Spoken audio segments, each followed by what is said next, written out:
Hello guys, good morning. তো দেখো সকাল সকাল রবিবারের সকালটা এরকম দিয়েই শুরু করছি, রান্নাঘর দিয়ে। তো এখানে এখন মাছ ভাজছি। তো আমরা এখন দুই বোন একই জায়গায় আছি। তো এই ওয়েদারে কারোরই রান্না করতে ইচ্ছা করে না।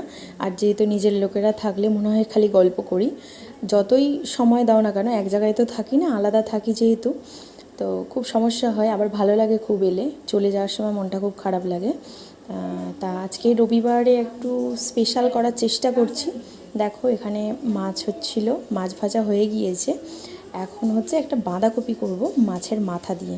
তো সবটা দেখানো সম্ভব হয় না, কিছুটা চেষ্টা করছি, যতটা পারছি তোমাদের সাথে শেয়ার করছি। দেখো হলুদ, নুন, লঙ্কা যা যা লাগে সবই দিয়ে দিলাম, তোমরা তো জানো। আর কাঁচা লঙ্কার তরকারি হচ্ছে, শরীরের দিকে খেয়াল রাখতে হবে, শুধু আনন্দ করলে হবে না। তা এখানে বাঁধাকপি দিয়ে মাছের মাথা দিয়ে একটা তরকারি হবে, এরপরে আমি মাছের ঝালটা বানিয়ে নেব। তো দেখো বাঁধাকপিগুলোও দিয়ে দিলাম, এরপরে রান্না করে স্নান করব। কখনো বৃষ্টি হচ্ছে, কখনো বৃষ্টি হচ্ছে না, খুব সমস্যার মধ্যে আছি, কারণ প্রচুর কেচেছি জামা কাপড় মর্নিংয়ে। তো আদা রসুনটা বেটে নিচ্ছি, কারণ আরও লাস্টে, একদম লাস্টে আমি চিকেন করব, যেহেতু আমরা সবাই একসাথে আছি। তো দেখা হবে নেক্সট ব্লগে। আজকের মতো সব।